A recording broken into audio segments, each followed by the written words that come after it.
So it's very rare that a young, healthy person or even a young, healthy family gets a medical deduction, even at all. It's often not worth even tracking because you're so far from that number. But I do recommend that all of you go and do that mental exercise. See if you take the standard deduction or you itemize now, like know that piece of information, and also do a calculation. What is 7.5% of line 11 on my tax return, my adjusted gross income, so that you know kind of at what point you would get any credit for your medical deductions.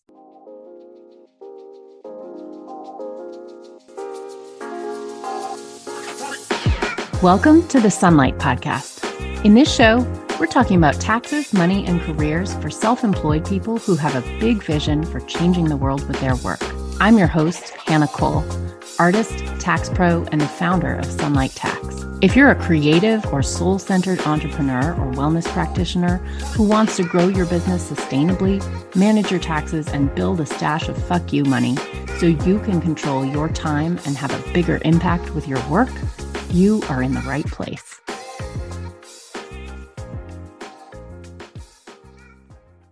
Hello. Oh, it is summer. It is just glorious outside, and I am loving life right now. I hope you are well. So today, I want to take a little break from the entrepreneurship series I have been loving and bringing to you to bring you a tax-focused episode. So I want to drop in here to talk about medical expenses. I've had some questions from listeners about medical expenses. I know they kind of sit in that zone of like, they sort of vaguely think these might be deductible, but my accountant never asked me about them. What's the deal, right? So this episode is one that I hope you can save. You can share with your friend who just had surgery or is going through in vitro fertilization or some other expensive medical part of their life right now. Please share this episode with them. It is meant to give you the tools you need to determine if and when you are having a year where it's worth tracking your medical expenses, like when you actually get to take your medical deductions. And you're going to learn very quickly, as I explain it to you, why people feel so confused about tax deductible medical expenses. All right, so let's just jump right in. Okay, so the very first thing you have to understand about medical deductions, your medical expense deduction, is that it is one of the itemized deductions, okay? Now, for many, many, many of you listening, you need a review of what itemized deductions are. And I just want to refer you to my episode on itemized versus business deductions. If you are feeling confused, if you think those are the same thing, they're not. So I want to just make clear, I made a whole podcast episode about that. I will link it in the show notes about how your itemized deductions have absolutely nothing to do with your business deductions.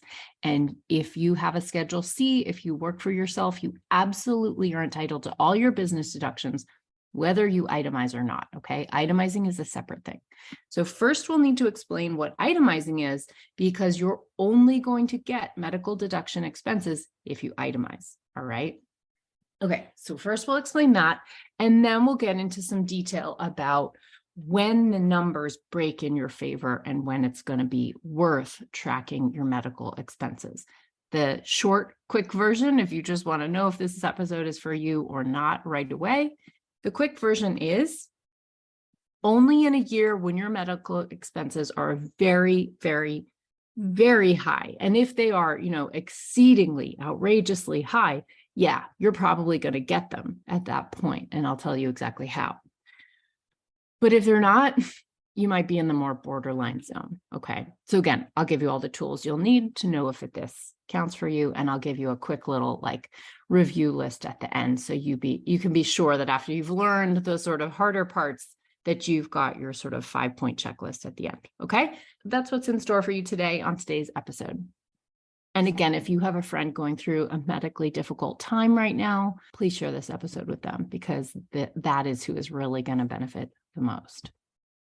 Okay, so itemized deductions versus your business deductions. If you listen to this show, which is geared towards self-employed people, you almost certainly have business deductions and you get them. I want to make it very clear to you that business deductions are not itemized deductions. Business deductions go on your Schedule C with your business income and your business expenses, right? Business expenses go on a Schedule C, all right? Itemized deductions have a totally different schedule. They go on the Schedule A on your 1040, okay? Please notice, these are two different schedules. They are two different things. They're independent. They're unrelated. Some of you know this and you're like, why is she saying this over and over? The reason I say this over and over is I see people get this wrong all the time. And the tragic thing that I see happen is that an accountant will say to their client, oh, you don't itemize. And they think you know what that means. And I have seen people who don't know what that means, and there are many, who then throw out their business receipts, thinking that what the accountant meant was that they don't get to take business deductions. An accountant never means that. That's not what they're saying. They're saying you don't itemize. In other words, you don't have itemizable deductions. Okay, so let's clarify what it means to have itemized deductions. So here's the shortest and most concise way I know how to explain it. Every US taxpayer gets an initial chunk of their income tax-free, okay? Now, you have two options. You can have a fixed amount tax-free, and we call that fixed amount the standard deduction, or you can have a variable amount tax-free. The variable amount we call itemized deductions, okay? So there is an either or, an if then, and the either or is you either itemize or you take the standard deduction. That is a one-to-one. You either do one or you do the other. You cannot do both. That's the thing. If your accountant says you don't itemize, what they mean is you take the standard deduction, okay? Quick takeaway for you on this. You can check your own 1040, right? The first 2 pages of your tax form called the 1040. And on line 12, it's going to tell you if you take the standard deduction or if you itemize. Now, it doesn't tell you in a super clear way, but what it does is it has, you'll see if you're looking at this actual tax document, on line 12, you'll see there's a little pullout on the side that explains your standard deduction amounts for that year, okay? Now, I'm going to read it for you. I have a 2022 tax return here in front of me. That's the most recent one that is available because we're still in tax year 2022, even though it's 2023 because taxes are retroactive.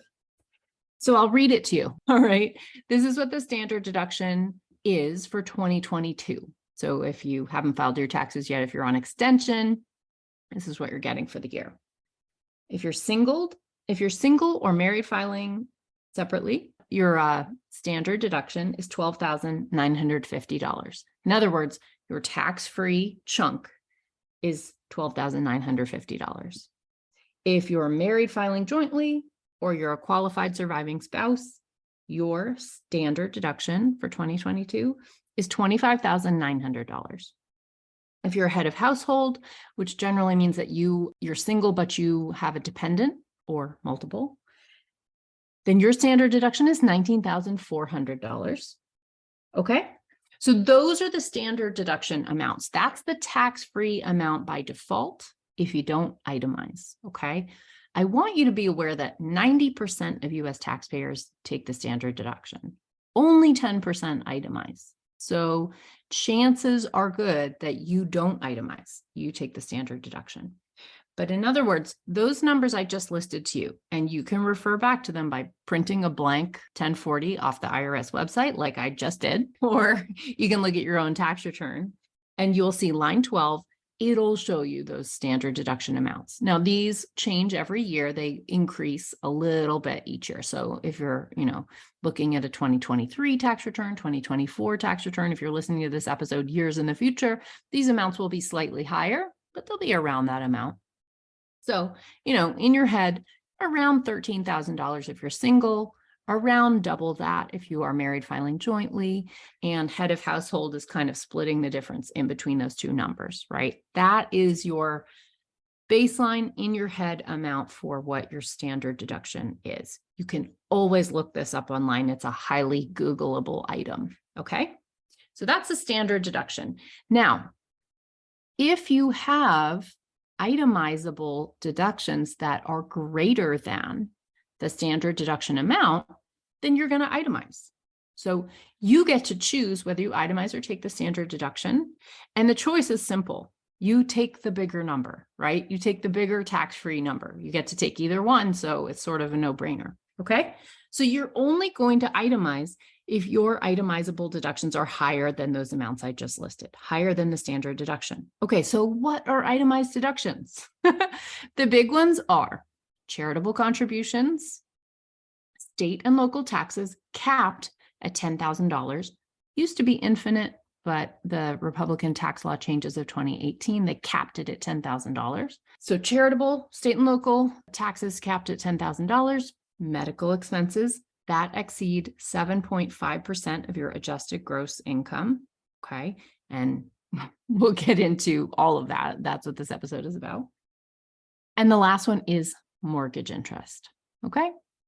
Those four things are your chief itemizable deductions. Okay. Now, again, most US taxpayers, 90% of US taxpayers do not itemize, do not have a number there that is higher than the standard deduction. You can do the math yourself. Do you have mortgage interest? Do you have state and local tax payments? Do you have exceedingly high medical expenses? Or are you donating so much to charity that you itemize? If you do, then you will list those things on a Schedule A, which is where you put your itemized deductions, and you will get to take that bigger amount, no matter how big it is, actually. Okay, so you'll probably notice it's going to tend to be someone who owns a home who itemizes, right? Because mortgage interest. So renters typically do not itemize. I've only seen a few renters itemize ever in my tax practice history. Those people were always living in one of the most expensive cities. So those people were only ever in New York City or San Francisco. And charitable contributions. If you donate enough money for a hospital wing, you are going to itemize. In other words, because you do get this incredibly high deduction for your charitable contributions. So you will note that itemizing tends to be something for the well-heeled, right? The 1% all itemize, all right? Somebody show me an example where that's not true. I'll be very curious to know. But in general, the 1% itemize. Also, the 2%, maybe the 3%. But if you're listening to this, you might itemize, but you probably don't, okay?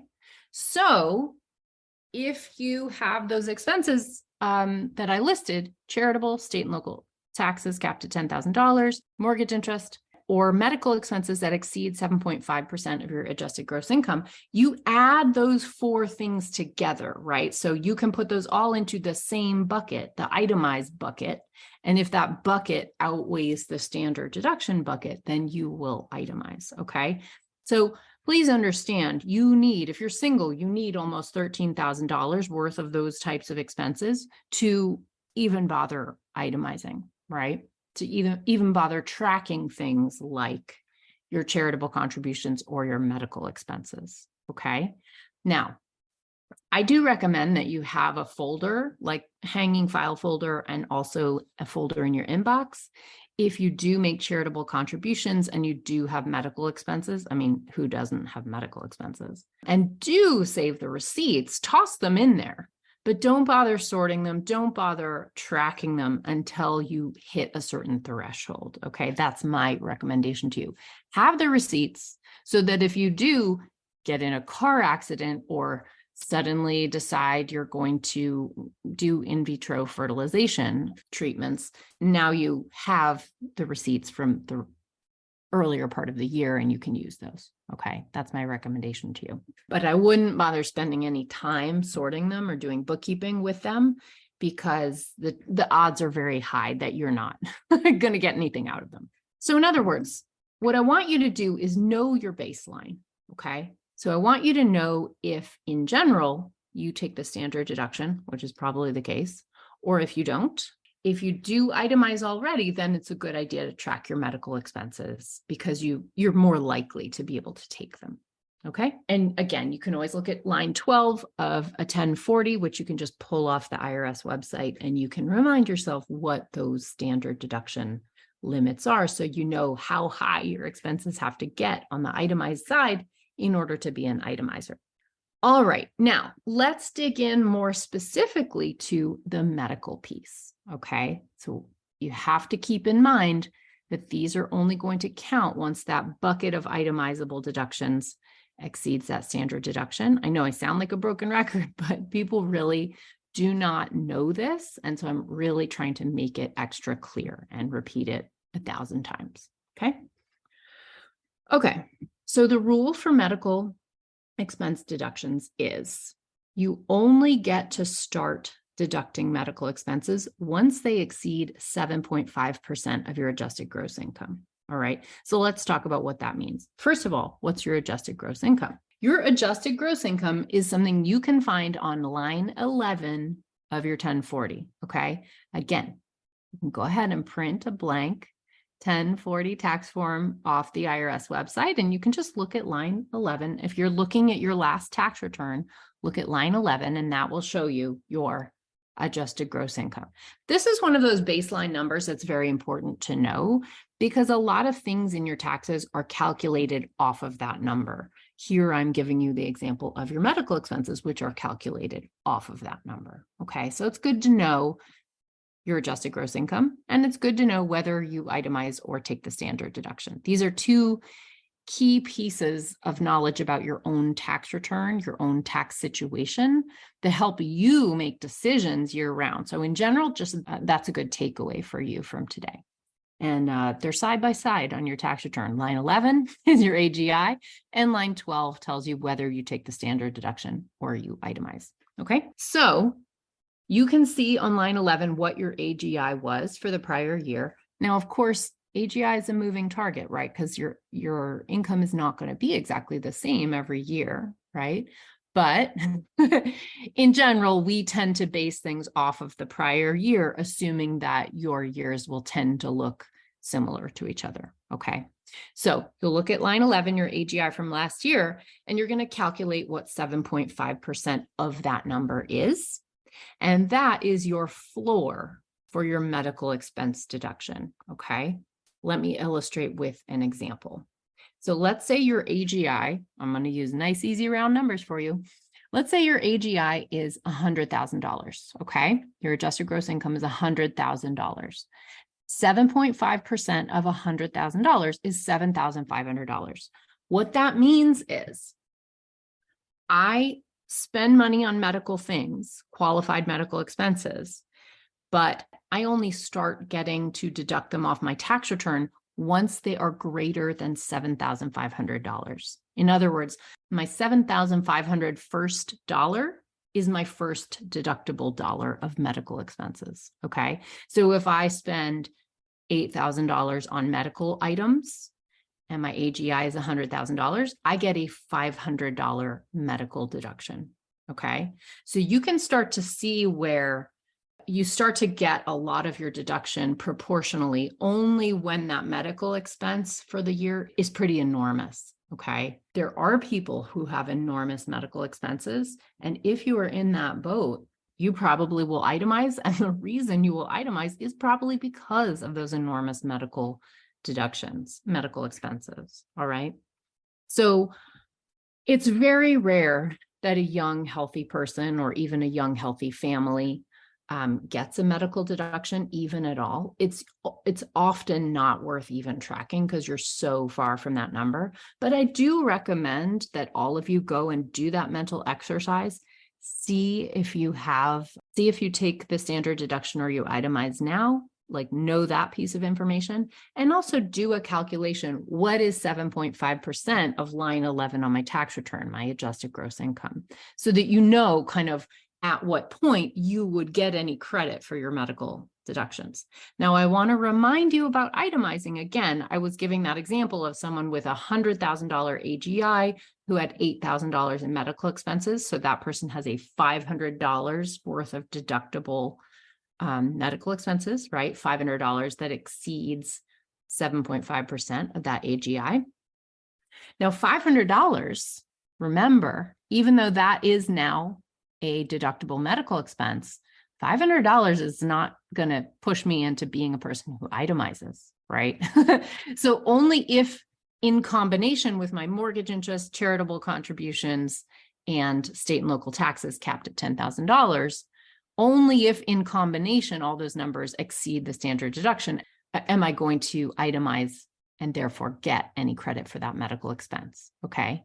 However, if I had a health disaster, if I had, like massive psychiatric treatment and maybe a hospitalization, et cetera, right? Or maybe I had round after round of in vitro fertilization, a major surgery, hospitalization, things like that, where your medical expenses are like, $30,000, $40,000, $50,000. Now you don't get that first 7.5% of your AGI worth of those expenses, but you're going to get the bulk of those medical expenses. And that number alone will probably be greater than the standard deduction amount. And therefore, a super high medical expense is worth tracking, and you'll get to deduct most of it on your taxes. Okay. So in a disaster year or in an exceedingly high medical expense year, then it is very worth tracking. Okay, so that's kind of the baseline. And I hope that this has helped you sort of break down how to do the math about how to know when it's worth you tracking or not. Okay, so I'll give you an example of a client that I had, a tax client who had a rare disease and decided to go travel to Germany to a specific doctor who treated this very rare disease. Now, for this client, he was able to deduct travel to that doctor for this specific disease. So he was able to deduct his airfare, his hotel to stay in Germany for this treatment, and of course, all the expenses related to the treatment itself. Okay. So this client in particular had around $50,000 that year in medical expenses. And so that was a person that, even though he rented, right, even though he wouldn't on a normal year, he would have just taken the standard deduction. In this year where he spent $50,000 in unreimbursed medical expenses, he did itemize and he did get the bulk of that $50,000 as a deduction. Okay. So I'm going to talk to you about my takeaways. These are the things that I want you to take away. Here's your checklist as you consider whether it's worth it for you to even track your stuff or not. Okay. So here's a little checklist for you. Number 1, know your AGI. Okay. So just remember, line 11 of last year's tax return will tell you what your AGI is. 7.5% of that number is the amount at which, once you exceed that amount, those become deductible medical expense dollars.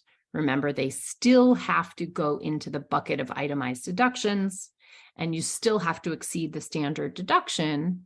But knowing that baseline number, what is 7.5% of your AGI, that's your sort of baseline of when it starts being worth even tracking your medical expenses. Okay. It's a good idea to know when you have a heavy medical expense year coming up. You can't always know. Of course, if you get in a car accident, you don't know that in advance, right? Sometimes you are hospitalized, in an emergency, unpredictable way, right? But sometimes you do know, right? If you are planning a surgery where you can select the timeline, for example, there are some things, if you're doing in vitro fertilization treatments, for example, sometimes you have some power over the timeline. Okay. So have a sense of when you have a heavy medical expense year coming up. And in general, you're definitely going to want to be setting aside all your receipts for that. A couple other things to note is that, of course, if you're in a family, if you're married filing jointly, if you have dependents, then all of the medical expenses for the family go into this bucket together. So don't forget that it's not just you, but it's anybody in your family whose medical expenses count. Let me also just spend a quick moment talking about what medical expenses are deductible. I'm including a list in the show notes here today. So this whole episode has kind of everything that you need. But in general, you are allowed to deduct medical expenses that are unreimbursed. So if you get reimbursed, you didn't pay it, right? Ultimately. And if you didn't pay it, you don't get to deduct it. Okay. So unreimbursed medical expenses do get to come out. And the deductible medical expenses are very generous. So again, take a look at the document I'm including in the show notes from the IRS, but I'll just read off a couple things that are on it that might not be totally intuitive to you. So acupuncture, chiropractic services for medical care, contact lenses, addiction treatment, birth control, Braille books and periodicals if you're blind or visually impaired, breast reconstruction surgery following a mastectomy for cancer. Cosmetic surgery is not deductible, but if it's necessary to improve a deformity related to a congenital abnormality or an accident or a disease, then it is deductible. Diagnostic devices are deductible. Also things, so vague and general expenses for your health are not deductible, but if it is specifically prescribed by a doctor for a specific medical condition, then that's sort of the magic sauce that makes it deductible. So diet, food, exercise programs, if they are recommended by a doctor to treat a specific medical condition, then they are deductible. So for example, I can't just decide like, oh, my gym membership, like that, I don't get to deduct that, or the cost of my dance classes. I'm sort of obsessed with a hip hop dance class. My dance class is not deductible because it wasn't diagnosed to alleviate anything specific, right? Even though it brings me health and joy. However, when I was having knee problems from my dance class and I talked to my doctor about it and she recommended some physical therapy, that was a specific recommendation. And so my PT, then I got to deduct. Okay, so that became deductible at that point. Fertility treatments, false teeth, glasses, gender affirming care, such as hormone therapy and surgery for transgender individuals, guide dog or animal services for people with low vision or hearing needs, health, dental, and vision insurance premiums, hearing aids, home improvements, if the main purpose of those is for medical care, for receiving medical care. If you have to widen a part of your house or install an elevator because you're in a wheelchair, for example, that home renovation is deductible as a medical expense. Obviously, if you're going to home renovate, you're very likely to cross into those deductions being deductible for you that year. Okay, so that's just, there's a huge range of things that are medically deductible, but I hope that sample kind of got you a sense of it. Also, if you see a psychiatrist, psychiatric care, going to your therapist, that is also deductible. So, all right. So I hope that has been helpful for you. I know it's really confusing, just itemized deductions, even though it's like kind of one of the baseline building blocks of your tax return. I know they can still feel very confusing. So I hope that even just reminding yourself or learning for the first time the difference between itemizing and taking the standard deduction and knowing how to find out that piece of information on line 12 of your tax return, I hope that has been valuable for you. In general, I recommend that you save your medical receipts always, but don't bother sorting them or going through them or like putting them into any kind of spreadsheet until you cross a line of 7.5% of your adjusted gross income for the year. Only at that point would I actually go back to the receipts and start trying to list out all of them for my taxes. All right, wonderful. I hope this has been super helpful for you. I want you to know, if you are listening to this the day that the episode comes out or the day, a couple days after, I am going to host again my class on how to thrive in a recession when you're self-employed, and it is not too late to register. So if you're listening to this, if you've been feeling kind of the economic jitters or just that like, ooh, aren't we in a recession? How will this affect me? How will this affect my business? I know that can feel really scary to people. It feels scary to me. And so I have developed a class about things you should know in your personal finances when we go into a recessionary period. Whether or not it's technically a recession doesn't actually matter. How to adjust your tax payments in a recession if your income drops, for example, how to adjust your estimated quarterly tax payments so that you have cash to pay for your life. And there's a lot of really good news in my class. I talk a lot about the opportunities, the hidden opportunities that are hiding inside of a recession. And I think that's really important to know. Recessions have a sort of cleansing function in our economy. They tend to knock down a lot of the overpriced products and businesses with incredibly high margins. They tend to knock over those businesses who aren't offering a lot of value to people. But businesses that are operating and delivering really good value will tend to stay in business and actually pull way ahead. So there's really good news. If you're running a business that you feel proud of and you're delivering a lot of value to your clients, you have a lot of opportunity inside a recession. So I'll be talking about investing. I'll be talking about specific things you can do inside your business and also personal finance moves you want to be making when it comes to a recession. All right. So this class is really meant to hold that emotional space as we get into a fearful time and really help you know that you're doing the right things and set yourself up to survive and to thrive. And it is possible for a recession to be one of the best things that's ever happened to your business, even though that might not feel intuitive. So you can sign up for this class. This is a repeat of the class I offered a month ago. If you went to that, this is the same class again, but I decided to offer it one more time because it was very popular and I'm not sure I advertised it well enough. So you can go to go.sunlighttax.com/recession to sign up for the class. You'll get some reminder emails and I will see you in class on Thursday. So that's go.sunlighttax.com/recession to sign up for that free class. It'll be really awesome. People have been loving the class. I've got lots of really good feedback about it. So and also sign up even if you can't make the time, because I'll be sending the recording out afterwards. All right. So I hope you enjoy that. I will leave that link in the show notes. And again, if this episode about medical expenses has helped you, or if you have a friend who's been having a rough year medically, has any of these medical expenses, please send this episode to them. I would be so grateful. I think, I made it to benefit that person out there who's having that really hard medical year. So please send this episode to that person if you know that person. All right. This doesn't matter if they're self-employed or not. This is really something that applies to all taxpayers. All right.